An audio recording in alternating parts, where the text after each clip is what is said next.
গরম গরম এরকম ফুলকো ফুলকো লুচি আর সাথে যদি থাকে সুন্দর একটা চিকেনের রেসিপি, তাহলে রাতের খাবারটা কিন্তু পুরোপুরি জমে যাবে।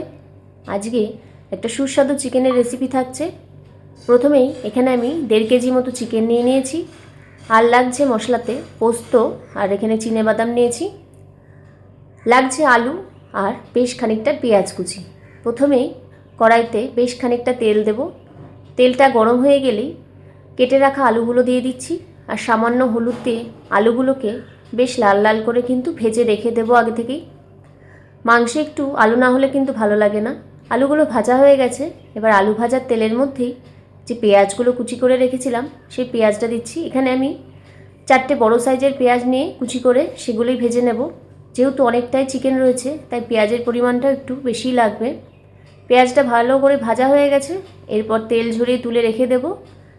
পোস্ত আর চিনেবাদাম একটু মিক্সিতে ভালো করে পেস্ট করে নিচ্ছি জল দিয়ে। এরপর মশলাটা তৈরি করে নিতে হবে। একটা বাটির মধ্যে আমি পোস্তর পেস্টটা দিয়ে দিচ্ছি, সাথে 1 চামচ আদা বাটা, রসুন বাটা, লঙ্কা বাটা, দেব কিছু গুঁড়ো মশলা, জিরে গুঁড়ো, ধনে গুঁড়ো, শুকনো লঙ্কার গুঁড়ো, হলুদ গুঁড়ো, আর যে ভেজে রাখা পেঁয়াজটা সেটা দিয়ে দিচ্ছি। সাথে দেব কিছুটা টমেটো কুচি, আর বেশ খানিকটা এখানে সর্ষের তেল দিয়ে মশলাটাকে কিন্তু ভালো করে মিশিয়ে নেব। মিশিয়ে একটু রেস্টে রেখে দেবো কিছুক্ষণ। এরপর কড়াইয়ের মধ্যে আমি ফোড়নে দিচ্ছি তেজপাতা, গোটা গরম মশলা, শুকনো লঙ্কা। একটু গন্ধ ছাড়লেই যে মশলাটা করে রেখেছিলাম সেই মশলাটা দিয়ে দিচ্ছি। মশলাটা কিন্তু এবার একটু ভালো করে কষিয়ে নিতে হবে। মশলা যত কষানো হবে রান্নাটাও কিন্তু ততটা ভালো হবে। সামান্য একটু সাথে জলও দিয়ে দিচ্ছি যাতে পুড়ে না যায়। মশলাটাকে এবার একটু ভালো করে কষিয়ে নেব যতক্ষণ না তেল ছাড়ছে। মশলাটা কষানো হয়ে গেলে এর মধ্যে ধুয়ে রাখা চিকেনটাকে দিয়ে দেব। চিকেনটাকে দিয়ে ভালো মতো মশলার সাথে কিন্তু মিশিয়ে নেব প্রথমে। এরপর গ্যাসের ফ্লেমটাকে হালকা করে কিন্তু চিকেনটাকে ভালো মতো কষিয়ে নিতে হবে। দেখুন চিকেন থেকে কিন্তু অল্প অল্প করে জল বেরোনো শুরু হয়ে গেছে। আমি কিন্তু কোনো রকম জল দিইনি এখনও। যে জল বেরিয়েছে সেই জলেই কিন্তু চিকেনটা সেদ্ধ হয়ে যাবে। ভালো করে মশলাটার সাথে কষিয়ে নেব চিকেনটাকে।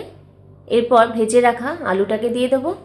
আলুটাকে দিয়ে চিকেন আর আলুটা ভালো করে মশলার সাথে মিশিয়ে নেব। রান্নাতে এখনও কিন্তু আমি নুন ব্যবহার করিনি, এই সময় দিয়ে দেব। পরিমাণ মতো লবণ দিয়ে দিচ্ছি। এরপর লবণটার সাথে ভালো করে মিশিয়ে নেব আবার, যাতে চারিদিকটা সমানভাবে মেশে। আর সামান্য একটু জল দেব, যেহেতু আলুগুলো একটু সামান্য সেদ্ধ হওয়া বাকি আছে, তাই সামান্যই জল দিচ্ছি। খুব বেশি নাড়াচাড়া করব না, চিকেনগুলো কিন্তু প্রায় সেদ্ধ হয়ে এসেছে। এরপর একটু গরম মশলা দিয়ে দেবো, তাহলে গন্ধটাও ভালো বেরোবে আর খেতেও ভালো লাগবে। একটু ফুটিয়ে নিয়েই কিন্তু চিকেনটা নামিয়ে নেব। এই রকমই গ্রেভি রেখেছি। আর নামানোর পরে সামান্য একটু ধনেপাতা দিয়ে দিচ্ছি উপর থেকে কুচি। চিকেন তো রেডি হয়ে গেছে, খাওয়ার জন্য সাথে লুচি লাগবে, তাই জন্য এখানে আমি আগে থেকেই ময়দা মেখে রেডি করে রেখেছিলাম, সামান্য নুন, চিনি আর তেল দিয়ে। এরপর লেচি কেটে বেলে নিয়ে ভেজে নেব।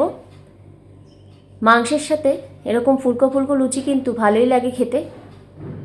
গরম গরম লুচি আর সাথে কষা কষা মাংস কাদের কাদের ভালো লাগে খেতে অবশ্যই জানাবেন কমেন্ট বক্সে। এরকম মাংস আর লুচি যদি খাবারে থাকে আর কিছু মনে হয় লাগবে না সাথে। আপনারাও চিকেনের রেসিপিটি বাড়িতে বানিয়ে খান আর সকলকে খাওয়ান। কেমন লাগলো আজকের এই রেসিপিটি জানাবেন অবশ্যই। ভালো লাগলে লাইক, শেয়ার এবং চ্যানেলটিকে সাবস্ক্রাইব করে যাবেন। নমস্কার।